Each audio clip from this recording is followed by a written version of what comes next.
Bienvenue à notre capsule agricole du mois. Yes! Toujours très excitant Oui. de vous retrouver pour vous en apprendre. Ben, vous en apprendre, je dis ça comme si c'était moi qui vous apprenait tout, mais j'apprends autant que vous autres. Non, mais vous en apprenez dans le sens que Oui. Sur le milieu agricole. C'est le podcast, c'est notre balado qui... Ouais. Toute grâce à nous autres. Mais vous en apprendre sur l'agriculture de chez nous. Ouais. Puis là, aujourd'hui, on est avec le beau Ludovic, Il est bien qui beau. est accessoirement l'époux à Fidji. Comment ça, accessoirement? Non, mais parce que tu serais assis là quand même si t'étais pas son époux, tu sais. Oui, oui. Il y a des Parce que bonnes là, chances. aujourd'hui, t'as pas le chapeau de mari de Fidji, t'as le chapeau de producteur d'agneau du Québec. On s'entend, là, on voulait faire un épisode sur l'agneau. C'était sûr Je qu'on me allait voyais pas... mal pas demander à mon chum. Ben oui. Ça allait de soi. Fait que aujourd'hui, on va parler de la production ovine. Puis l'épisode d'aujourd'hui est présenté par les éleveurs ovins du Québec et Agneau Québec. Au Québec. Ouais. Qui sont partenaires pour la présentation de cet épisode-là. On était bien contents. Yes, ça va être super intéressant. Ludo va vraiment faire une belle... comment que t'appelles ça? Itinéraire de Un production. itinéraire Je cherchais de le mot. production, ouais. Tout vous démystifier ça, la production d'agneau, qui est quand même, je pense, méconnue. Ouais. C'est pas une production... Puis j'ai été vraiment surprise quand j'ai su le nombre de producteurs qu'il y avait. Parce que tu me l'as dit. Oui. Puis j'ai été surprise par le nombre. Parce qu'on n'en connaît pas beaucoup ça. Hey, regarde, là, on a un suspense. Oui. Tu dis Non, ça, je le dis mais pas. tu le dis pas tout de suite. Non, je le dis pas. Fait qu'on va commencer par te laisser aller avec juste comme un itinéraire de production de... Essaie de commencer d'un début logique, là. Puis de- Oui, ben oui. Non, mais parce qu'il n'y a pas Idéalement. vraiment de cycle saisonnier avec... ben, un peu, mais je veux dire... Bon, c'est moins à- facile qu'une culture. Oui, exactement. Ben, à la base, c'est un travail, la production ovine et non bovine. C'est la production de... C'est une production pour les moutons. OK? On a les moutons, on a la grande famille des moutons. On a la brebis qui est la mère, le bélier qui est le père, l'agneau le petit, l'agnelle la petite. La production ovine au Québec est pour la production de la viande d'agneau. On produit un agneau qui est destiné au marché, destiné aux abattoirs. C'est ça le but principal de la ferme, d'une bergerie. Il n'y a pas de ferme de bergerie qui font juste pour la laine au Québec. Ça n'existe pas. Non, non. Fait que c'est pour la viande. C'est pour la viande. Si on a envie au Québec, c'est grâce à la viande. Exactement. Donc, OK. Vas-y, continue, on y on va de t'écoute, même. on OK, t'écoute. parfait. OK. Au Québec, on va y aller avec les races. On y va. Comment vous le voyez, le questionnement?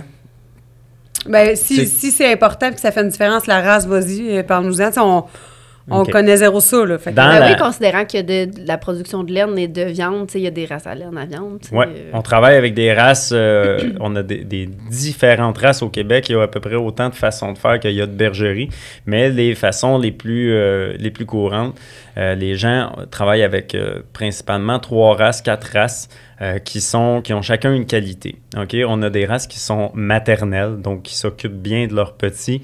On a des races qui sont prolifiques, puis on a des races qui sont là pour le gain de poids. Ce qui se fait beaucoup dans l'industrie, c'est de prendre des races maternelles et prolifiques, qu'on fait un croisement. On accouple un mâle et une femelle de cette race-là, et on crée s'il y a une femelle qui découle de cet accouplement-là, ça donne une brebis, un agnelle, et on la garde, ça va donner la meilleure brebis pour donner des agneaux pour le marché. Parce qu'elle va être là, elle va pouvoir avoir plusieurs agneaux, elle va être une bonne laitière, elle va avoir le beau côté maternel de pouvoir s'occuper de ses petits. Ce qu'on fait avec cette brebis-là, c'est qu'on va la recroiser un coup qu'on l'a élevée, qu'on l'a gardée dans la bergerie, on va la coupler avec un bélier d'une race terminale. Une race terminale, c'est une race qui est là pour sa musculature, pour sa qualité de viande. Bien souvent, ces races-là, leur problème, c'est qu'ils ne sont pas maternelles et pas prolifiques. Donc, on va prendre ce bélier-là qu'on va accoupler avec la brebis hybride, une F1 qu'on appelle. Puis, ces agneaux-là, l'accouplement qui va se faire, les agneaux qui vont en découler, vont avoir le bagage génétique du père, d'être capable de convertir des aliments et développer une belle musculature, un beau... gain de poids, un bon gain de poids pour faire un bon agneau pour le marché. Parce que ce qu'il faut comprendre, c'est que dans la boucherie en général, peu importe l'élevage, là, que ce soit agneau, bœuf, porc, c'est la masse musculaire qui qui est importante. Oui. Parce que c'est ça que nous, on consomme. Exactement. Fait que contrairement à ce qu'on peut penser ou que le gras, c'est à zéro. C'est pas ça qu'on veut du tout. C'est vraiment des animaux qui sont qui ont une belle musculature. Exactement. Parce qu'on va se le dire, la viande, c'est du muscle. Donc, ce qu'on veut aussi, c'est non seulement une qualité de muscle, mais on veut pas trop de gras et que le muscle grossit rapidement. Dans le fond, que l'agneau va avoir un bon gain de poids rapidement parce qu'on veut que la qualité, plus l'agneau est jeune, plus la viande va être de qualité, ce qui nous différencie des autres races, des autres pays. C'est quoi les races? Là? Toi, Oui. tu nous as nommé leur qualité. Mais c'est parce qu'on en entend des races. Oui, il y en a qui ont la tête noire, d'autres non. C'est quoi les races les plus populaires? On a la Romanov qui est souvent là pour la prolificité, On Je a suis comme excitée parce que je pourrais le faire, moi aussi. Je les connais Ben, vas-y, bien. vas-y. Non, vas-y. Je me sens comme l'élève qui est prêt à répondre à un examen, qui connaît les réponses. Oui, trop excité. On a la Dorset qui est là pour ses qualités maternelles, sa rusticité. Donc, c'est ces deux races-là, principalement, qui sont croisées pour donner une F1, une hybride. Et les races paternelles, on a le Suffolk ou le Hampshire qui sont utilisés. On a même de l'Arcotte aussi, de l'Arcotte canadien, qui sont principalement utilisés dans les bergeries. Fait que, dans le fond, là... Là, ce qu'on a créé, c'est on a créé notre femelle qui est notre brebis. Notre troupeau de brebis, c'est une femelle hybride. Partons avec cette image-là. Et ce qu'il faut après, c'est de faire des bébés, faire des agneaux. Pour faire ça, il va falloir être capable de la faire accoupler. Et une particularité que la brebis a là, c'est qu'une brebis tombe en chaleur naturellement l'automne. Quand les journées raccourcissent dans la nature, la brebis tombe en chaleur pour se faire accoupler. Elle est à jour court. Exactement, Joko. Tu prends les devants. Là. Donc, à l'automne, les journées raccourcissent, sa saison sexuelle commence, donc l'accouplement se fait. Sa gestation, qui dure 5 mois, 145 jours, dure tout l'hiver. Et dans la nature, au printemps, quand les journées redeviennent plus longues, ben, les journées sont meilleur climat. La brebis dans la nature, peut avoir son petit et elle a tout l'été pour faire son engraissement et faire sa lactation, nourrir ses agneaux. Ça, c'est dans la nature. C'est fou comment... Pour vrai, moi, ça me fascine comment la nature, c'est bien faite. Ben oui. Que leur chaleur tombe exactement pour que la survie de l'espèce, puis tout, moi, je trouve ça hallucinant. Puis en plus, par rapport au temps de gestation, qui font ça. Parce vraiment... que là, tu as dit, ça partait à l'automne. C'était là, ça fait un bout, là. Je me rappelle pas. C'est combien de temps, à peu près, mettons, la période des chaleurs? C'est tout l'automne. Septembre, octobre, novembre, non? La brebis commence à tomber en chaleur, on va dire, environ 50 jours quand les journées commencent à raccourcir, comme on va dire le terme jour court. Le temps que la lumière le temps que son effet, système, ça déclenche ses chaleurs. Exactement. Donc, si on se tient juste à la nature, en bergerie, on serait obligé de faire accoupler toutes nos brebis à l'automne, puis on aurait toutes nos naissances au printemps. Nos agneaux qui sont prêts, généralement, sont prêts à l'âge de 6 mois, on va dire. Ils seraient commercialisés uniquement à l'automne. Fait que tu veux pas ça. Tu veux pas ça parce qu'on aurait juste des agneaux à l'automne. Donc, les producteurs québécois, ce qu'ils font, c'est qu'ils jouent avec soit la photopériode, c'est une façon de recréer l'automne avec la lumière. Donc, le système principalement, c'est de diviser le troupeau de brebis en 4 groupes différents qui sont tous à des cycles de production différents. On a des brebis qui sont en accouplement, des brebis qui sont en gestation, des brebis en agnelage et des brebis en lactation. On a nos 4 groupes à 4 stades différents. Ce qu'on fait, c'est qu'on va jouer avec la lumière. Nos groupes d'accouplement, on va les tenir en jour court. C'est qu'on va les mettre dans un bâtiment, dans une bergerie où on contrôle la durée du jour, la durée de la journée. Donc, on va dire qu'ils vont avoir un 12 heures de lumière. Quand ils ont fini leur production, on les remet comme s'il était l'automne. Donc, les taris, on les envoie dans un bâtiment jour court pour que, environ 2 mois plus tard, 50 jours, ils peuvent se faire accoupler. Ils vont retomber en chaleur par eux autres mêmes, vont sécréter leur hormone pour pouvoir se faire réaccoupler. Ils vont faire une partie de leur gestation. Dans le fond, un coup les brebis ont été fécondés, leur début de gestation en jour court, et comme s'il était l'hiver. Et quand on arrive au moment, la fin de gestation, 1 mois environ avant la mise bas, l'agnolage qu'on appelle quand les agneaux arrivent au monde, on les remet en jour long, comme s'il était au printemps, que la lumière revient, on les met dans un autre bâtiment où on joue avec la durée du jour, on va les mettre à 20 heures de lumière, par exemple. Donc, en jouant avec les sections, c'est comme si on raccourcissait notre calendrier de production en 8 à 9 mois. Au lieu de 12. Au lieu de prendre 12 mois exactement pour réussir à faire un cycle. Puis de façon naturelle, parce que vous n'avez pas besoin de... Exactement. La brebis va tomber en chaleur par elle-même après un certain nombre de temps, quand elle est en jour court.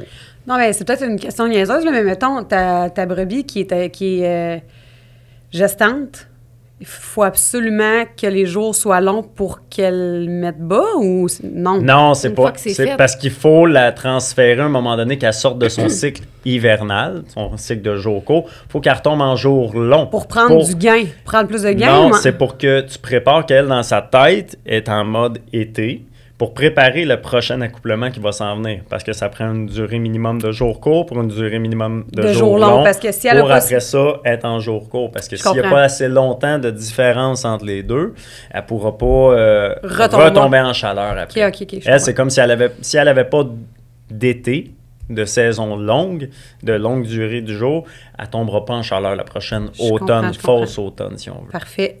Ça, les accouplements, c'est beaucoup de gens qui ne savent pas, c'est de façon aussi naturelle. Là, oui. Je veux dire, je sais pas si tu as Dans parler. la production ovine, c'est l'utilisation des béliers principalement. Donc, dans le troupeau, on a nos 4 groupes de brebis, mais on a aussi des groupes de béliers. Tout dépendant de ce que les producteurs choisissent comme race de moutons, ils ont des groupes de béliers qui vont aller accoupler leurs brebis. Et c'est pas laissé au hasard, là. Chaque brebis a son nom. Elle a un tag dans l'oreille, un numéro d'identifiant. Puis, on peut faire le pedigree de l'animal, savoir c'est qui son père, c'est qui sa mère, à quelle date elle est née, quel poids qu'elle avait. On peut tout avoir les informations de cet animal-là. Et le bélier, la même chose, pour être sûr qu'on veut soit améliorer la génétique, soit qu'on veut éviter la consanguinité, des choses comme ça. Donc, tout est répertorié dans ces notes-là. Oui, parce qu'il y a un moment où ça doit devenir difficile de justement la consanguinité, parce que tes béliers, tu les gardes, j'imagine, plus longtemps qu'une brebis ou pas vraiment? À peu près aussi longtemps. OK. Une brebis va faire une carrière d'environ 6 ans, 6-7 ans, va rester dans le troupeau. Parce qu'après cet âge-là, ben, la brebis commence à être un petit peu moins performante. Une production laitière qui va être moins bonne, un colostrum qui va être moins riche, les portées vont être moins nombreuses, moins d'agneaux par portée, et il va avoir un petit peu plus de difficulté à se remettre en bon état de chair. Parce qu'une brebis qui n'est pas en bon état de chair, donc qui n'est pas assez grasse, ou qui est trop maigre ou qui est trop grasse, pourra pas avoir une bonne production d'agneaux. Mettons, pour que ce soit le plus simple possible, tu veux-tu partir d'un groupe de brebis qui tombe en chaleur? Là, on est l'automne. On est l'automne. Fait que là, vous avez compris, c'est ça, parfait. vous avez compris là, que ça prend des automnes, des jours courts, puis ça prend des jours longs. Donc, on va commencer au jour 1. Le jour 1, c'est l'accouplement, on va dire comme ça. La brebis, au jour 1, elle a été synchronisée en automne, elle, dans sa tête, parfait, elle tombe en chaleur. Le jour 1, on prend un groupe de brebis qu'on va trier pour savoir avec quel bélier qu'ils vont. Si les maigres, on va les mettre dans un autre parc pour qu'il y ait une alimentation un petit peu plus riche, les grasses un petit peu moins riches.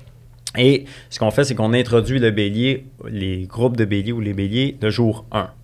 On attend 35 jours. Hey, ça, c'est leur bout, là. 35 jours Les d'accouplement. béliers, Donc, c'est ça. les béliers sont avec leurs brebis, les brebis avec lesquelles devraient se faire un accouplement pendant 35 jours. C'est bien important de respecter cette durée-là. On couvre 2 cycles de chaleur. Donc, en gardant notre 35 jours, on est capable de savoir que 145 jours plus tard, on va être avec notre jour 1 d'agnolage et on va savoir notre jour 35 d'agnolage. Fait qu'on sait le début et la fin de la période que ce groupe de brebis-là va avoir ses petits. Ça arrive-tu de... Je suis sûre que je t'ai déjà posé la question, mais on dirait que je me rappelle plus. Ça arrive-tu des fois qu'après le 35 jours, il y a des brebis, tu sais, que le bélier n'a pas... Excusez, poigné tout le monde. Oui, ben Ça arrive souvent? Mais on fait les échographies. Ouais. Tu te rappelles? Oui. Tu te rappelles, la vétérinaire t'a même déjà échographié? Oui, non. Pas à chaque fois, on niaise qu'on devrait le faire pour vrai. Mais comme je disais, jour 1, jour 35 d'accouplement, quand on a retiré nos béliers, le jour 35, on a sorti des béliers, on va laisser les brebis tranquilles. Le premier trimestre, on les laisse tranquilles. Et on va, le jour 40 jours après le retrait des béliers, on fait venir le vétérinaire, on prend tout le groupe de brebis au complet. On a dans nos bergeries des équipements qui s'appellent un corral, qui est un couloir de contention. On s'en sert pour trier les brebis, peser. Et une des manipulations, c'est l'échographie. Donc, la vétérinaire, elle vient, on passe chaque brebis dans le corral, dans le couloir, et elle échographie la brebis, voir si elle est gestante ou elle n'est pas gestante. Un coup qu'elle est... on a dit diagnostiquée, qu'elle est confirmée gestante, la brebis retourne dans son parc, elle est encore en jour court, et on a juste la confirmation qu'elle est bien en production, qu'il n'y a pas de problème, tout va bien. La brebis, elle, qui n'est pas gestante, là, on a une question à se poser. Est-ce qu'elle a eu un problème au dernier agnelage? Est-ce qu'elle est rendue trop vieille? Est-ce qu'elle est trop maigre? Il y a peut-être un problème. Donc, elle, il faut la mettre à part pour étudier le cas. Qu'est-ce qu'on fait avec cette brebis-là? C'est pas nécessairement le problème du bélier, là. Pas nécessairement. Le bélier, il devrait avoir grimpé tout le monde. Là. Il devrait avoir grimpé tout le monde. Mais ça l'arrive, des béliers qui ont des problèmes, qui sont trop vieux, ils ont mal à des pattes, des choses comme ça. Mais là, on va avoir un problème dans l'ensemble du groupe, dans le groupe d'accouplement. C'est quoi, mettons, le ratio qui colle en termes très agricoles? Oui, le taux de fécondité, là, ça dépend des bergeries, ça dépend de la saison, ça dépend des installations, mais je ne serais pas gêné de dire... 80-90% des brebis vont être échographiées gestantes. Okay. Ça dépend tout le temps de plein de facteurs, là, de l'alimentation, la régie du producteur, le bâtiment, des grosses chaleurs, des gros stress, des grosses tempêtes, des pannes de courant, des choses comme ça. Ça peut stresser, ça peut casser le beat. Là, c'est bien fragile, les moutons exactement. À son environnement. Donc, on a fait les échographies. Les brebis qui sont échographiées gestantes, confirmées gestantes, vont continuer leur gestation pendant 5 mois.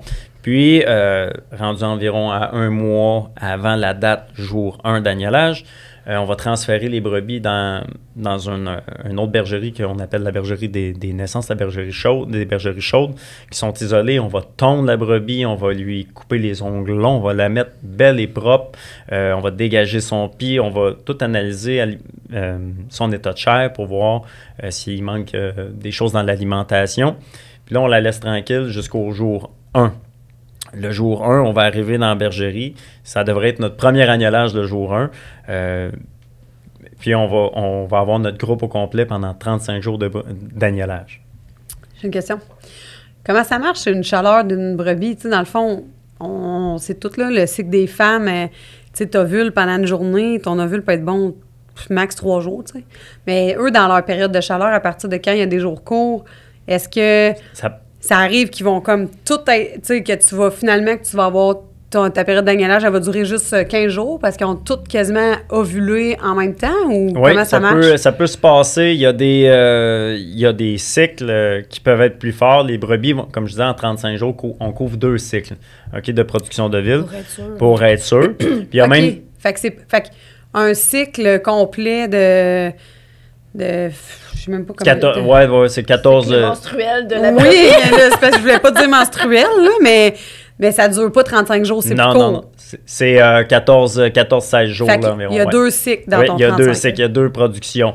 Puis même un truc que les éleveurs font, on peut même utiliser des béliers vasectomisés avant la période de vraie reproduction. Je vous ai parlé le jour 1 de reproduction jusqu'au jour 35, mais avant ça, on a une technique qui est utilisée, qu'on utilise aussi chez nous. On prend des béliers qui sont vasectomisés, donc ils ne sont pas castrés, ils sont juste vasectomisés, ils ont coupé le canal, ils ont encore des testicules et tout, ils ont encore de la testostérone. Donc, on les introduit dans les parcs de brebis. Eux autres, ils vont avoir le goût de se reproduire. Ils vont grimper des brebis, mais ils vont tirer à blanc. Il n'y a rien qui va se passer là. Et ça a comme effet de stimuler les brebis qui sont alentours, qui ne sont pas encore en chaleur, qui n'ont pas encore eu, si on veut, les hormones qu'il y a dans l'environnement et tout ça. Pour se dire, OK, là, c'est le temps. Là, c'est le temps. Là.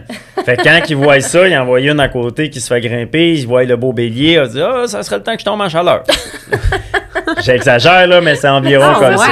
C'est drôle. Hein? Là, ça a un effet sur le groupe, quand on va mettre les vrais béliers qui, eux, ne sont pas vasectomisés, les brebis sont plus stimulées. Ils vont avoir une meilleure chaleur. Quand on dit une meilleure chaleur, c'est le nombre d'ovules, la vigueur des ovules, ce qui va faire en sorte que il va y avoir plus d'agneaux par portée, les agneaux, moins d'avortements et tout. Et c'est surtout, les chaleurs vont être plus regroupées. Puis, s'il y a un gros avantage de regrouper les chaleurs, c'est qu'on va avoir des agneaux qui auront un plus grand nombre d'agneaux qui vont avoir le même âge. Fait qu'il y a moins de compétition dans le parc. Ça, on va en parler rendu à l'engraissement. Parce qu'ils sont en parc, c'est vrai. Il y en a peut-être qui ont l'image de, dans des étables, là, que c'est une vache à la... Mais tu sais, c'est des grands parcs, puis ils sont lousses dans le parc, c'est des gros poufs. Ouais. La production ovine, c'est pas une production qu'on peut brusquer, qu'on peut compresser. Il faut vraiment... Le bien-être animal, la définition de bien-être animal là, est carrément faite pour le mouton. Là. On ne peut pas forcer un mouton à tomber en chaleur, on n'aura pas des bonnes performances.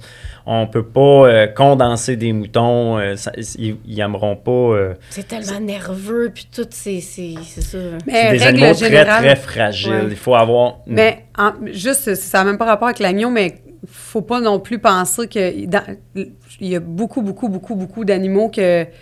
Tu peux pas, ici au Québec, on va dire, parce qu'il y a d'autres pays qui ont d'autres outils que nous, on n'utilise pas, provoquer une chaleur, ça se fait... Tu peux pas accélérer des trucs qui sont naturels chez les animaux dans plein d'élevages. Pas juste, mais tu sais, toi, tu dis que l'agneau, c'est vraiment sensible, mais tu peux pas non plus provoquer des chaleurs chez les vaches. Ici, au Québec, tu peux pas. Je pense que ça se fait de façon hormonale aux États, mais ici, au Québec, il n'y a rien de ça qui est permis dans aucun élevage. Là. Non, dans le mouton, tu peux avoir des éponges vaginales ou des choses comme ça pour provoquer des chaleurs. Il l'a aussi dans les vaches, il l'a dans le porc. Mais dans le mouton, c'est utilisé aussi, mais c'est d'autres types d'élevage. OK.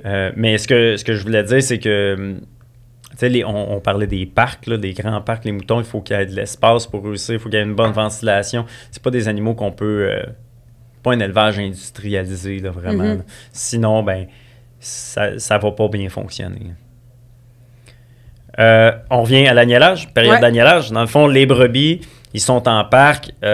Comme chez nous, on a des parcs, on va dire une vingtaine de brebis qui sont gestantes. On arrive le jour 1, ma première brebis est dans son parc, elle vient d'avoir ses agneaux. Ce qu'on fait, on va prendre la brebis, on va lui faire un... Elle a agnellé de combien de bébés? C'est combien? Oui, bonne question. Une portée d'agneaux, ça va osciller entre 1 et 3, même 4 agneaux par portée. Ça va dépendre de la race de la brebis. Il y a des races qui sont plus prolifiques qui vont être à 3-4 agneaux par portée. Il y a des races qui sont moins prolifiques, on va être à 1-2 agneaux, tu sais, 1 agneau et demi par portée, comme la race Suffolk, la race Hampshire, des races terminales qu'on dit. Sauf que ceux-là, ça va être des gros agneaux. Puis les 4 vont être des petits chats. Mais la brebis hybride que je vous ai parlé au départ, c'est une brebis qui va donner entre 2 et 3 agneaux. Mais tu sais, mettons, est-ce qu'à 3-4, c'est plus risqué puis t'en veux pas tant de ça non plus, ou... Bien, c'est plus risqué, oui, parce qu'il y a plus de chances que le 4e agneau, la mère, elle n'a pas eu le temps de s'en occuper. Il y a eu une mauvaise présentation à l'agnellage. Il y a des défis, mais il y a le même sorte de défi aussi qui arrive avec l'agneau qui est tout seul, qui a un seul agneau dans la brebis, mais qui est trop gros pour passer, puis ça prend trop de temps. Chaque race a ses avantages, désavantages pour les agnellages. Mais la race hybride, la race répandue, il y a même des races qui sont commerciales, si on veut, là, qui sont à 2-3 agneaux, c'est ce qu'on vise, 2-3 agneaux par brebis. C'est l'idéal. L'idéal pour qu'elle soit capable de s'en occuper, qu'elle soit capable d'avoir assez de colostrum pour ses agneaux aussi. Puis l'agnellage se passe bien. L'agnellage se passe bien. Donc, ma brebis qui vient d'avoir ses 2-3 agneaux, ou on va dire 1, 2, 3, 4 agneaux, on la prend, on va l'isoler dans un petit enclos. On va y faire un petit enclos juste pour elle, qu'on va construire avec des barrières temporaires, ou on peut même avoir des cages fixes. Qu'on prend la brebis avec ses agneaux, qu'on laisse là tranquille là, un bon 2-3 jours.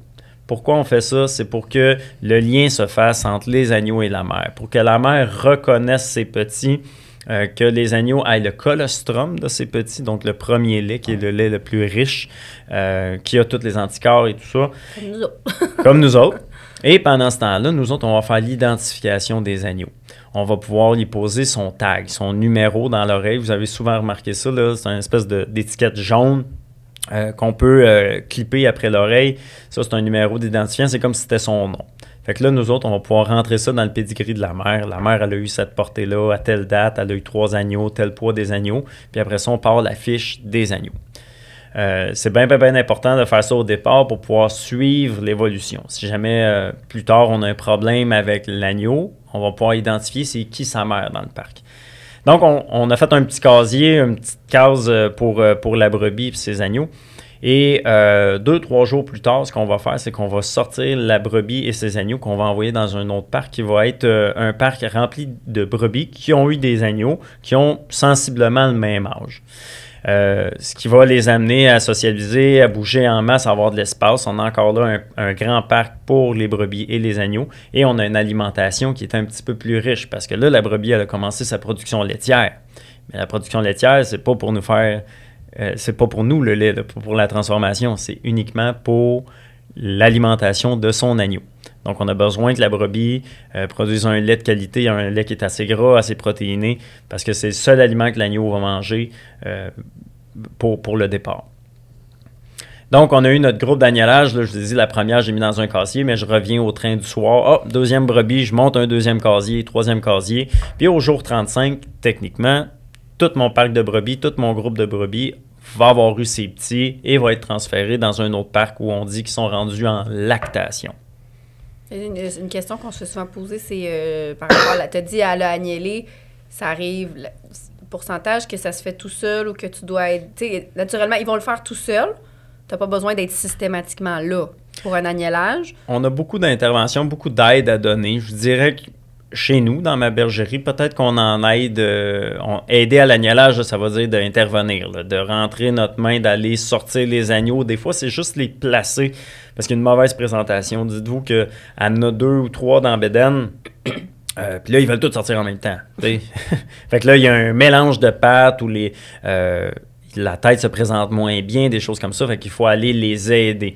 Un mouton, c'est quand même un animal qui se manipule bien. On est capable d'aller la tenir et d'aller la fouiller, entre guillemets. C'est pas trop gros. C'est pas trop gros, là. On est... je vous dirais qu'on aide peut-être 1 sur 3, 1 sur 4 qu'on aide, on a une intervention.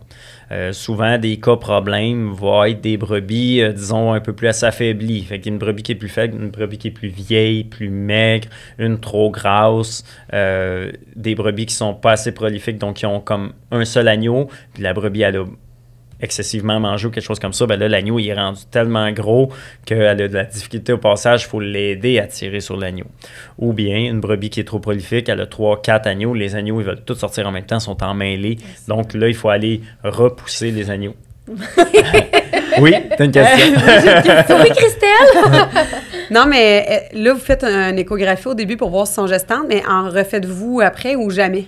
Ou, tu sais, exemple, tu vois une brebis là, que tu dis, je le vois à l'œil, elle a pris ben trop de poids, qu'elle est plus grasse, là. Oui. Puis que tu as peur que l'agneau, ça se fait-tu la provoquer, de dire, hey, ça va mal se passer, on va essayer de... Non, on provoque pas. On provoque Jamais. pas. On provoque jamais les animaux. Il y a trop de facteurs qui font en sorte que ça ne se fait pas.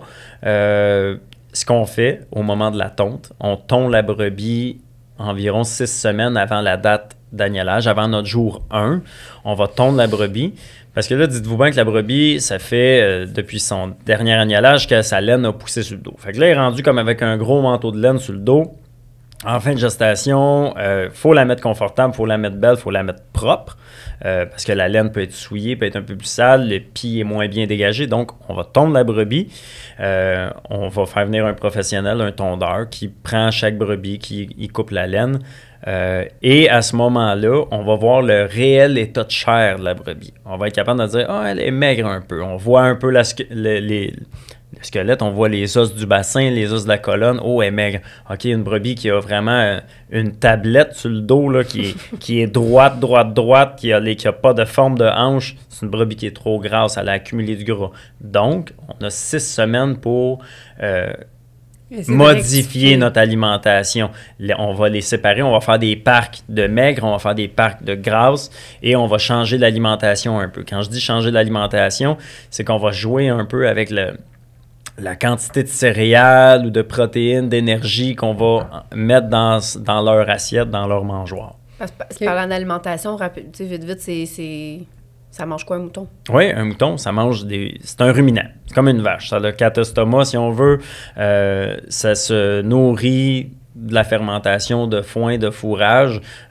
Donc, tout dépendant où ce qu'on est dans le Québec, bien, avec les fourrages qu'on a, soit de la luzerne, des graminées, du trèfle, on réussit à faire des foins qui sont secs, des foins humides, l'ensilage. On fait même de l'ensilage de maïs.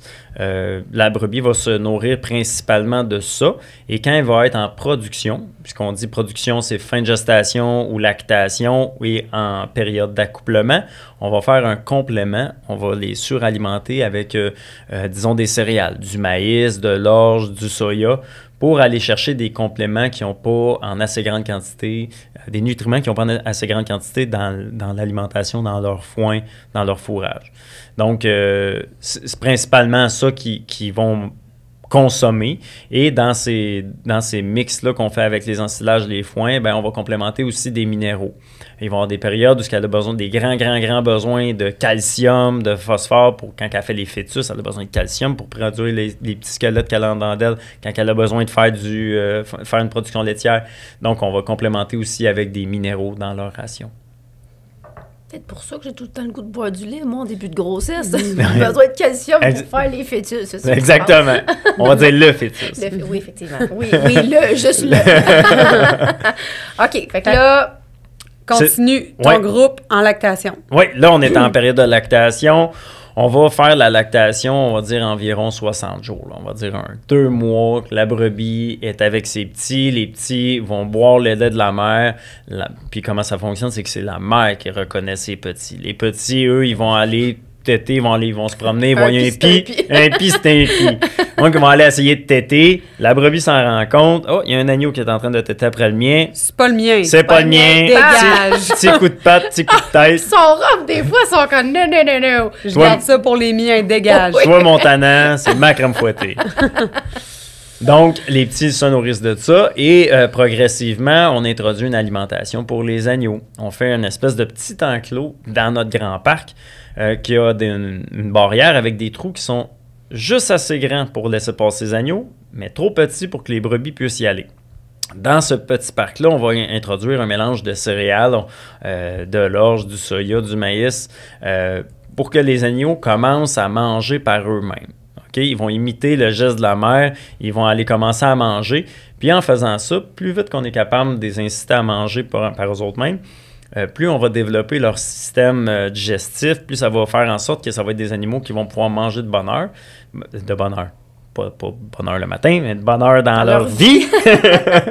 Et plus l'agneau va se mettre à consommer rapidement et avoir un système digestif efficace, c'est un agneau qui va être capable de convertir des aliments en muscles plus rapidement.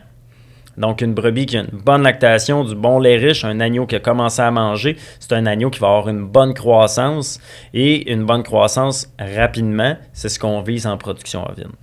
Là, ça dure combien de temps, le genre d'alimentation mixte, mettons, lait maternel et grains? C'est ça, c'est 2 mois. Après 2 mois, l'agneau... OK, mais attends, là, juste pour être sûr, j'ai bien compris. Je pensais que tu disais que c'était 2 mois exclusivement de lait. Non, dans le 2 mois, on a construit le petit enclos où il y a juste les agneaux qui peuvent aller manger. Ça, c'est combien de temps que tu mets... Après, mettons, ton jour 35...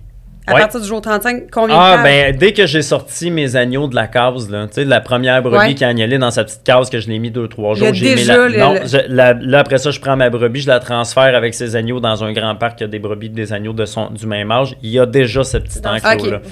Si je suis capable de stimuler l'agneau d'aller manger, à 1 mois, là, l'agneau, là, il va aller se mettre la gueule dans le grain. Il va en téter 1 ou 2, mais il ne consommera pas. Ça ne sera pas son alimentation là, pour tout de suite. Mais il va imiter sa mère, il va commencer à s'en mettre dans la bouche, il va aller voir le parc, comment ça fonctionne. Fait que le réflexe s'installe tranquillement. Okay. Peut-être à l'âge de 1 mois, là, on va dire que l'alimentation, pour lui, a une influence sur son système digestif. Puis au bout de 60 jours, toute la gang sont supposés manger... Oui, ils sont supposés d'être capables, d'être autonomes avec l'alimentation. Parce qu'il faut se dire aussi qu'ils ont accès la même alimentation que la mère. Dans le parc, il y a un endroit où les mères ils vont manger, mais les agneaux aussi vont manger là, vont manger les foins, les ensilages, ils vont aller manger là aussi. Donc, après 60 jours, après 2 mois, ce qu'on fait, c'est qu'on tarit la brebis et on sèvre l'agneau. C'est deux termes différents. Tarir la brebis, c'est qu'on va arrêter, ce qu'on veut, c'est qu'elle arrête sa production laitière. Donc, ce qu'on fait de la brebis, on va couper son alimentation qu'on avait enrichie de grains, de céréales. On va changer son alimentation pour une alimentation qui est moins riche, pour qu'elle arrête de produire du lait, pour pas qu'elle ait de problèmes de pie lorsque son agneau va arrêter de consommer le lait qui se trouve. Pas qu'elle fasse de mastite.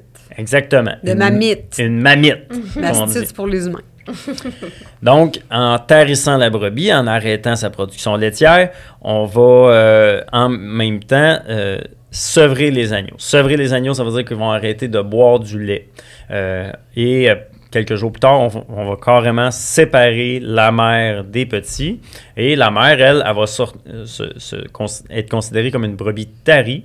Elle a comme une certaine période de vacances. On la retourne en jour court en ce temps-là. Ça va dans une autre section de bergerie. Elle s'en va en vacances. C'est fini. Ces agneaux, c'est rendu des adolescents. Ils sont rendus trop gros pour boire après son pied. Parfait, je m'en vais me reposer. Je m'en vais remanger à volonté pour me refaire une belle état de chair pour me faire réaccoupler plus tard. Elle va dans le sud, là. Elle s'en va sur le bord de la plage. Pina colada, la paix. C'est ça. En maïs. Et les agneaux, eux, s'en vont dans une autre section qu'on appelle une section engraissement. C'est des agneaux de 2 mois. Et là, il y a une alimentation qui est vraiment calibrée uniquement pour eux de céréales, maïs, orge, supplément avec du tourteau de soya et un fourrage. Un fourrage qui va être un foin et un ensilage. Et il y a une alimentation qui est vraiment juste pour eux. Rendu là, eux autres, ils ont l'âge de 2 mois. On commence à penser à la commercialisation de ces agneaux-là, tout dépendant quel type de commercialisation qu'on fait d'agneaux. Parce qu'au Québec, on a 3 catégories d'agneaux qui sont commercialisés. L'agneau de lait, qui est un agneau de 2-3 mois, donc qui est un agneau plus jeune. J'imagine que lui, il n'y a pas ça, le grain zéro.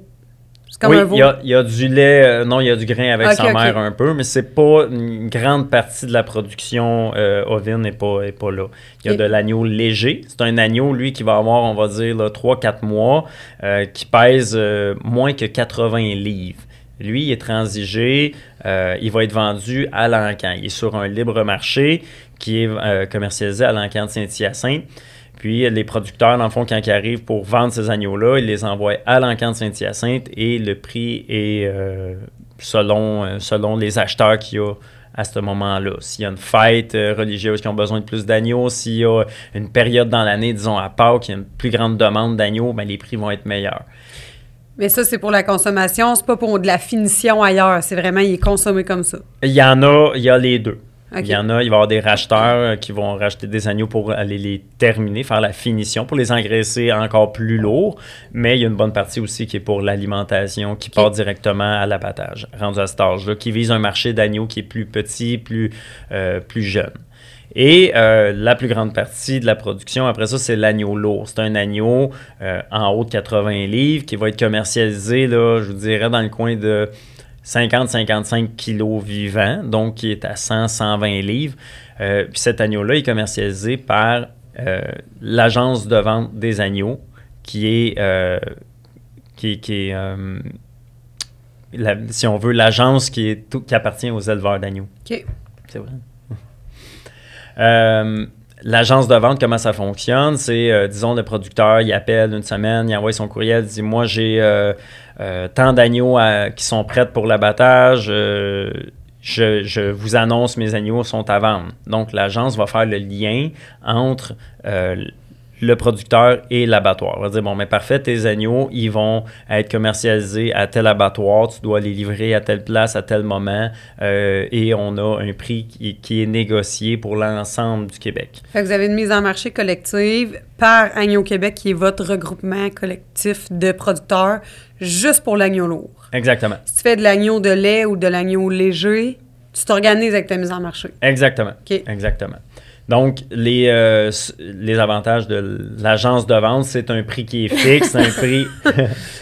J'imagine, excusez, j'ai levé la main encore, ceux qui n'ont pas vu. Fait que j'imagine que vous faites ça parce qu'il y a une vraiment plus grande proportion de producteurs d'agneaux lourds. Oui, c'est ça. C'est quoi les proportions, grosso modo? Puis là, c'est le temps de nous dire vous êtes combien. Oui, je veux savoir, moi, fait que je sais pas. Puis, t'as-tu mis le temps, toi? Bien, c'est pas le bon. Là, il nous resterait comme un 15-20 minutes. Oh! Oui. Ouais, je voulais te le dire parce que Oui. ça fait beaucoup de choses à dire. Ben oui. En termes d'agneaux, Check tes Le notes là, pour les pourcentage. nombres. Ben oui. Mais c'est plus que 50% que c'est de l'agneau lourd. Non? Oui, si on veut. Oui. C'est que ça veut pas dire que c'est tous les producteurs qui vont produire les agneaux lourds. Il y en a qui vont commercialiser des agneaux légers. C'est pas parce qu'ils veulent pas le finir, c'est pas parce qu'il n'y a pas de capacité d'être de grossir plus. C'est plus une question de régie. Ils veulent pas prendre le risque, ils veulent pas le garder plus longtemps. Ils n'ont pas l'espace en bergerie, ils n'ont pas les aliments, ils n'ont pas les terres pour suffire à cette production qui est supplémentaire. Donc, pour vous donner une idée, en 2023, il y a eu environ 60 000 agneaux lourds qui ont été commercialisés et des agneaux légers, 75 000 agneaux légers qui ont OK, été... fait que c'est quand mon même Dieu. plus. Oui, mais Mais ça les me- agneaux légers, il y en a certains là-dedans qui se retrouvent dans les légers, qui s'en vont... Dans le qui lourd vont après. devenir des Les lourds lourds après. parce qu'ils vont aller chez un finisseur. Exactement. OK. Et les agneaux de lait, on avait 8000 agneaux de lait. C'est ça, c'est vraiment, C'est vraiment- pas très commun. non, J'imagine que ceux qui font de l'agneau de lait, mettons, c'est parce qu'ils n'ont pas de terre ou sont pas capables d'avoir du grain parce que, tu sais, je sais pas, sont ailleurs au Québec où il y a moins d'agriculture puis que c'est plus... Ou une question de race. Des fois, les OK. producteurs qui ont des races qui sont hyper prolifiques, parce que ça prend des producteurs de chaque race. Tu sais, pour réussir à faire l'hybride, ben, ça nous prend des races pures de chaque race. Un producteur qui est uniquement, lui, dans une race qui est plus prolifique, très maternelle, mais qui fait des petits agneaux, il veut pas nécessairement garder ses agneaux 8 mois de temps, 9 mois Oui, de temps parce que pour atteindre le peut-être que poids. lui, vu qu'il fait des... Il y en a-tu beaucoup aussi qui font l'élevage pour vendre les brebis ou les béliers ou parce que... Ouais. c'est- Des troupeaux de reproduction, il y en a. Il y en a. Fait qu'eux, j'imagine qu'ils doivent... Ben là, ça va sonner drôle, mais je veux dire, l'agneau, c'est pas leur production principale, dans le sens que eux, ce qu'ils veulent, c'est un élevage. Ils vont... Fait que les agneaux de lait, c'est probablement comme... tu sais, s'ils veulent produire des béliers pour vous les vendre à vous autres... Les mais- femmes sont sorties, Oui, sont exact. sorties avant, Fait que ils vont élever j'imagine- les mâles et le vice-versa quand ils veulent produire des brebis pour renouveler nos troupeaux. Ouais. Là, ils vont vont se départir des mâles sur le commerce, puis Plus ils jeunes. vont élever les femelles. Exactement. J'imagine c'est beaucoup ça, là. Oui, mais principalement, les bergeries au Québec, il y a beaucoup de bergeries qui produisent eux-mêmes. Comme chez nous, on produit nous-mêmes Ta relève. notre relève, OK. nos brebis. Donc, on a notre souche les trois races que j'ai nommées tantôt, la Romanov, la Dorset, la Suffolk. On a nos souches, dans le fond, notre petit groupe de pur sang Romanov, notre petit groupe de Dorset pur sang, notre petit groupe de Suffolk pur sang. Et on fait nos croisements nous autres-mêmes. Puis on élève nos femelles nous autres-mêmes pour réintroduire, régénérer notre troupeau. Là. OK. J'ai une question. Puis que je suis sûre qu'il y en a plein qui se posent, là, puis que je suis sûre que vous la faites poser aussi. Pourquoi on consomme l'agneau plutôt que la brebis ou le bélier? Oui. L'agneau. La viande. Mettons, là, on s'en va plus dans la viande, la mise en marché, tout Ouais. ça, là, ce bout-là. Oui, l'agneau, c'est vraiment une viande qui est tendre, qui est jeune, qui est rosée. C'est une belle viande qui est vraiment délicieuse. Tandis que la brebis, le bélier, ça va être une viande qui est trop vieille, trop rouge, qui va devenir raide. La OK. différence, c'est plus si on veut, la dispersion du gras sur le muscle. Un muscle de brebis, il n'y aura pas un once de gras dedans, il va être dessus, le gras va être différent. C'est la même chose avec les animaux plus vieux, les vaches, les veaux, les vaches, c'est un peu le même principe. Un muscle d'agneau, c'est pas un muscle qui a travaillé beaucoup, là, qui n'a pas eu tant de mouvement que ça, si on veut. C'est un muscle qui a encore du gras à l'intérieur, c'est pour ça qu'il est tendre. OK. Mais ça se mange pareil, là, du mouton. Là, tu vas en Oui. Afrique du Nord, puis c'est ce qu'ils vont consommer de façon régulière. Puis, tu sais, on en a déjà fait, là, des pièces de brebis, mais tu sais, c'est plus... C'est plus difficile coriace. à c'est ça. prêter. Ouais, c'est ça que ça goûte Exactement. le goût est plus fort.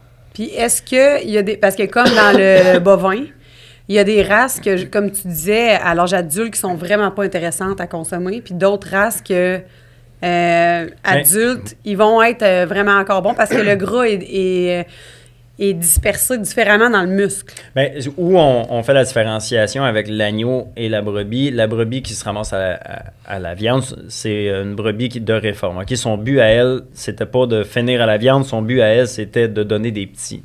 Parce qu'un agneau en haut de 55 kilos vivant, sa courbe de croissance devient moins intéressante. Moins intéressante, ça veut dire qu'on va être obligé de manger trop d'aliments, donc qui va nous coûter quelque chose pour produire du muscle supplémentaire. Donc, le poids qu'il va se prendre par après, il est moins profitable. Sa conversion alimentaire. Mettons, juste pour le monde qui ne savent pas ce que ça veut dire, la conversion alimentaire, c'est vraiment ce que l'animal va ingérer versus la masse musculaire qu'il va prendre. Exactement. Bien, il y a des animaux ou des stades ou des âges d'animaux que la conversion alimentaire est super intéressante. Et là, c'est là qu'on en fait l'élevage, dans le fond. Versus, comme là, quand tu dis une brebis, bien, sa conversion alimentaire est pas bonne, on va dire. Bien, c'est plus là. C'est ça. C'est rendu, le but de l'élevage, une brebis, ce qu'on y met dans bédaine, ce qu'on y donne comme alimentation, l'investissement de l'alimentation qu'on met dessus, c'est pas pour son gain, c'est pas pour sa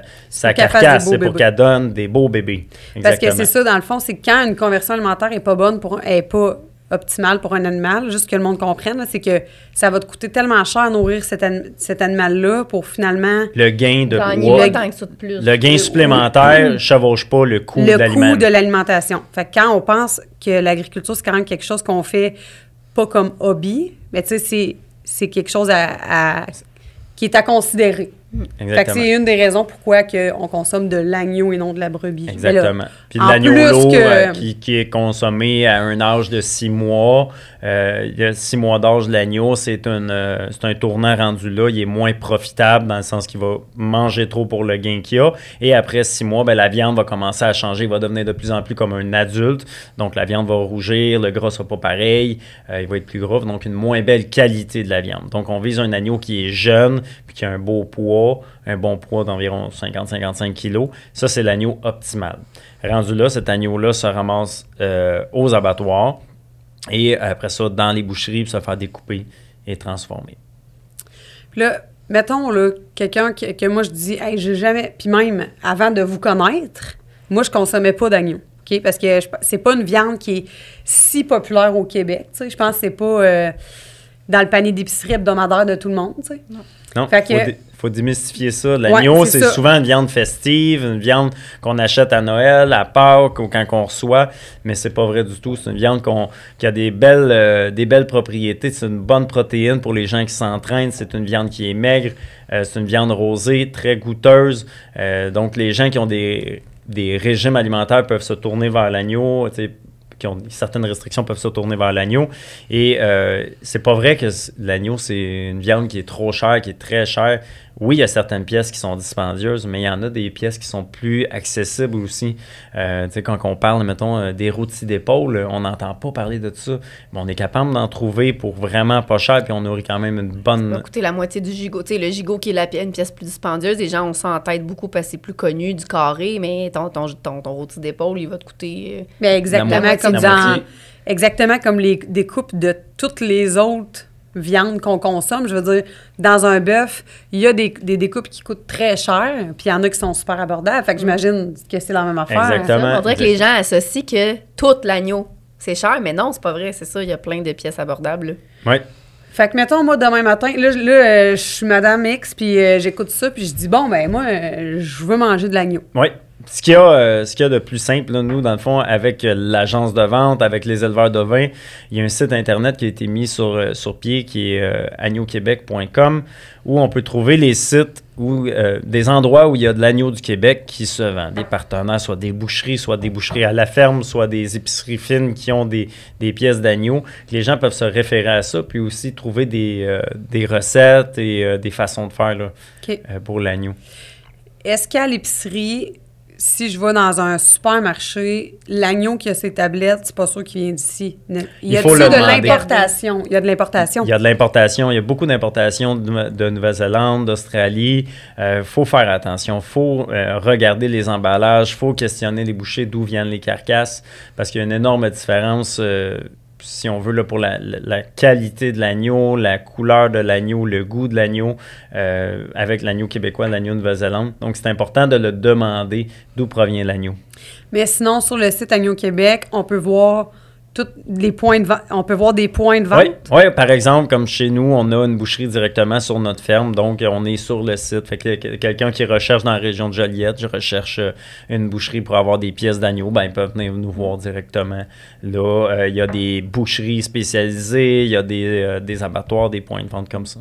Ça, parenthèse, c'est tantôt quand on parlait de la mise en marché avec l'agence, tu sais, il y a les deux, il y a des, tu sais, la plupart, ils passent par l'agence, mais tu sais, mettons, toi, tu fais les deux, il y en a qui vont faire abattre, mais qui ramènent et qui s'occupent eux-mêmes de la transformation. Ça, c'est pas tout le monde, par exemple, là. C'est loin d'être toutes les bergeries, mais tu sais, il y en a que, c'est ça, tu peux aller directement à la ferme, puis qui ont des boutiques à la ferme, puis des boucheries, j'imagine, ça, ils doivent en avoir pas mal dans toutes les régions, que, tu sais, c'est vraiment l'agneau de la place. De la région, c'est ça. Il y a il y a des abattoirs un peu partout au Québec, il y a des boucheries un peu partout au Québec.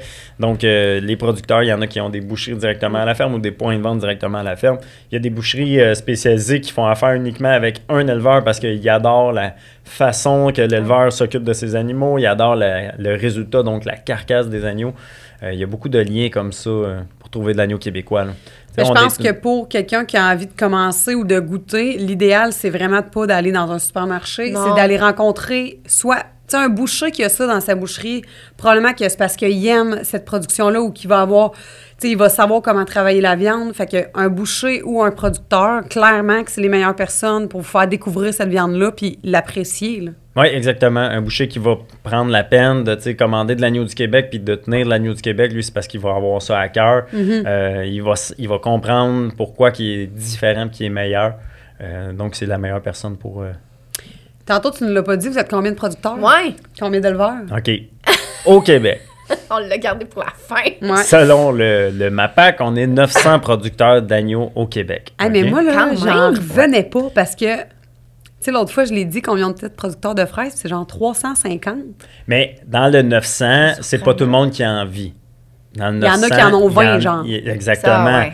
Qui font des petites productions pour viser des petites fêtes ou pour se divertir. On est environ 400 producteurs, si on veut, aux éleveurs. À l'agence de vente, on est environ 400 producteurs et on est environ une centaine de producteurs qui remplissent les contrats d'agneaux du Québec. Mais quand même, je trouve que c'est beaucoup pour une production qu'on entend tellement peu parler. Oui, dans les régions alentours ici, c'est sûr qu'il y en a un peu moins dans une région comme alentour de Montréal. Moi, je suis dans le coin de Joliette. C'est un petit peu moins populaire. C'est des régions qui sont plus spécialisées. Lesquelles, mettons, qu'il y en a Il y a le beaucoup, plus? Dans le beaucoup bas du d'agneaux. fleuve. Oui, Bas-Saint-Laurent, il y a beaucoup de producteurs d'agneaux. C'était des terres qui étaient... c'était des fermes qui se prêtaient bien à la production d'agneaux. Des gens qui ont démarré, justement, qui n'avaient pas besoin d'acheter de quotas, qui n'avaient pas besoin... des gros investissements au départ sont partis en production ovine dans des régions comme ça. Puis eux sont pas capables nécessairement d'aller chercher de produire du grain avec des jours à maturité ou des degrés jours plus élevés parce il fait plus froid. Puis je pense que c'est un peu pour ça aussi. Oui, c'est différent. Là, c'est un élevage qui peut manger un peu de tout. Là. Puis, la recette du succès dans la production ovine, là, c'est pas nécessairement ce qu'on met dans leur assiette, mais c'est comment est-ce qu'on s'en occupe. Elle peut manger de l'avoine, la brebis, comme elle peut manger du maïs, puis elle va réussir à faire la même production laitière ou le même nombre d'agneaux. Il y a moyen de l'acclimater. Si dans notre région, on n'est pas capable d'avoir de la luzerne, c'est la plante pour faire le foin la plus consommée, si on veut. Si dans notre région, on n'est pas capable, on peut trouver un autre foin, on peut mettre du trèfle, on peut trouver des graminées comme du mil, qu'on peut réussir à faire une production ovine avec à peu près tous les aliments. On peut réussir à faire des productions ovines dans à peu près tous les bâtiments qui se convertissent en bergerie. On peut réussir avec à peu près n'importe quels équipements, tandis que des élevages plus spécialisés comme la vache laitière, la volaille, nécessitent plus d'investissement, plus d'équipements spécialisés. Donc, l'agneau se prête mieux à ça. Hey, mais c'était belle fun! Moi, j'ai full appris d'affaires. Je vous dis, c'est fascinant. Puis en plus, tu sais, j'ai visité la bergerie plein de fois. On en a parlé plein de fois de l'agneau. Puis, tu sais, tout le cycle là, des chaleurs, tout ça, je suis sûre que tu me l'avais déjà dit, mais peut-être... Ça paraît simple d'avoir des moutons, là, mais si on veut en vivre, c'est très, très complexe. Puis on a des groupes d'individus, mais chaque individu est important, chaque brebis est importante, mais elle vit dans un groupe, c'est extrêmement complexe. C'est vraiment une viande qui gagne à être connue pour de vrai. on dirait qu'on n'aime pas ça quand on est, tu sais, quand on sait pas, on connaît pas. Non, mais on a même peur d'essayer, mais c'est pas si difficile. Il y a plein de pièces qui sont faciles. Puis je dis ça, puis je suis le parfait exemple de quelqu'un qui est pas nécessairement une Que tu connaissais pas ça avant. Cuisinière. Puis tu sais, j'ai réussi des super belles pièces très facilement. Ah, puis des fois, il faut juste même pas se compliquer la vie. Une saucisse d'agneau, la merguez. Une merguez, c'est un des plus vieux mets au monde. C'est une saucisse de mouton. Puis le monde ne savent pas ça, là, mais de la vraie merguez, c'est du mouton. Ça devrait pas être du porc. On fait ça ici, mais en Europe, t'as même pas le droit de faire ça. Il y a l'appellation merguez. T'as pas le droit de mettre du porc dedans. C'est vrai. Mais ici, on peut faire n'importe quoi. Il y a du monde qui ne savent même pas que c'est supposé être du... Tu sais, un paquet de merguez, là, on le sait même pas, mais on encourage des producteurs d'agneaux là, en arrière de ça. Oui. Fait que c'est pas compliqué. On t'a pas demandé de faire cuire un carré d'agneau. Exactement. Non, mais tu sais, quand tu vas chez le producteur le plus proche de chez vous ou une boucherie, tu sais, il y en a des boucheries écœurantes, là, que c'est vraiment des passionnés qui travaillent là, tu sais, qui aiment ça. Puis tu vas découvrir un produit à base d'agneau, puis... Là, de fil en aiguille, tu vas essayer quelque chose d'autre, puis finalement, essayer des recettes avec des pièces peut-être un peu plus dispendieuses, que là, tu vas dire, OK, là, ça me tente d'essayer une recette pour un souper parce qu'on reçoit... Tu sais, c'est le fun de découvrir d'autres produits puis de varier son alimentation plutôt que de toujours manger la même affaire. Ouais, puis de pas juste attendre de manger au restaurant. Là. Vous êtes capable de le faire vous autres même. Maintenant, avec les réseaux sociaux, Internet, on peut trouver des recettes, des le vidéos. meter. son petit thermomètre à viande. Mon thermomètre à viande, mon plus beau cadeau à vie. Ben, tu sais, on parlait tantôt d'aller chez le producteur, mais tu sais, les marchés l'été aussi, là, parce que moi, j'ai pensé à que souvent, j'en parle, les gens, c'est souvent un questionnement à parce que c'est moi qui ai fait les marchés, puis ils me questionnent, on dirait que les gens sont très insécures, mais une fois que il faut juste poser la question, puis avec une recette, c'est des petits trucs, mais ça se fait super facilement, puis... Ah non, on dirait que parce que c'est de l'agneau, le monde a en tête un petit agneau qu'on voit à part, tu sais, des petits bonhommes, mais c'est, tu sais, de l'agneau, on fait de l'agneau lourd, comme tu l'as dit, là, 55 livres, kilos, excuse. Tu sais, c'est des gros ados, comme tu as dit. Oui. Tantôt. Mais non, c'est une viande qui est à démystifier, à apprendre à cuisiner, à rentrer dans notre quotidien. Il y a des bels avantages à avoir. Fait qu'allez fouiner sur le site de... Agneau Québec. Agneau Québec. Y a-t-il une page Facebook? Oui. Non? Oui. Oui. Facebook, Instagram aussi. Puis, il y a leur site Internet, il y a plein de recettes, puis c'est souvent mis à jour. Oui, on a une belle équipe. Là, Ludo, il va nous envoyer le lien de sa meilleure recette, puis on va le mettre, on va mettre le lien sur YouTube. Hein, Fidj? On pourrait faire ça, certain. Ben oui. Qu'est-ce que t'en penses? Certainement. C'est quoi ta meilleure recette? C'est un petit go-to, là. Pense à ça. Ben moi, j'en ai une en tête déjà, là, mais lui, il est tanné, parce que j'ai fait tout le temps. Ben, je pense que c'est ta seule recette. Ben, j'en fais pas souvent, mais elle est tellement facile. C'est une recette de gigot aux pommes, puis pour de vrai, c'est foolproof, là. Tu peux pas la manquer. C'est comme impossible à manquer. Fait que non, c'est ça, c'est pas vrai que c'est compliqué. C'est vraiment pas compliqué, puis elle est bonne, c'est une recette d'automne. En tout cas, ben, je l'aime bien. Je pourrais mettre celle-là. Celle préférée à Fidji, puis la préférée à Ludo. Ah oui? On fait ça. Hey, merci Ludo, c'était le fun. Puis merci encore à Agneau Québec, puis les éleveurs ovins du Québec. Oui. Pour le partenariat, parce que, tu sais, en vrai, c'est de faire connaître ça pour vous, les producteurs, parce que ça vaut la peine. Puis ils travaillent fort. Ouais. Ben oui. Ben merci à vous d'avoir pris le temps de m'écouter. La petite présentation de production et puis le marché qui vient avec. Donc là, les gens peuvent comprendre un peu plus. Et puis s'il y en a qui ont des questions, là, vous pouvez les marquer en commentaire. On est plugué, on va trouver quelqu'un qui va nous répondre. Ou peut-être qu'on fera un deuxième épisode l'année prochaine. Ben oui. Parce que on dirait qu'il y a tellement à couvrir, Caroline. Oui, il y a tellement de production aussi. Tu sais, c'est un monde infini, l'agriculture. On va répondre à tout ça. Puis sinon, au mois prochain. Yes! Bye! Merci. Salut!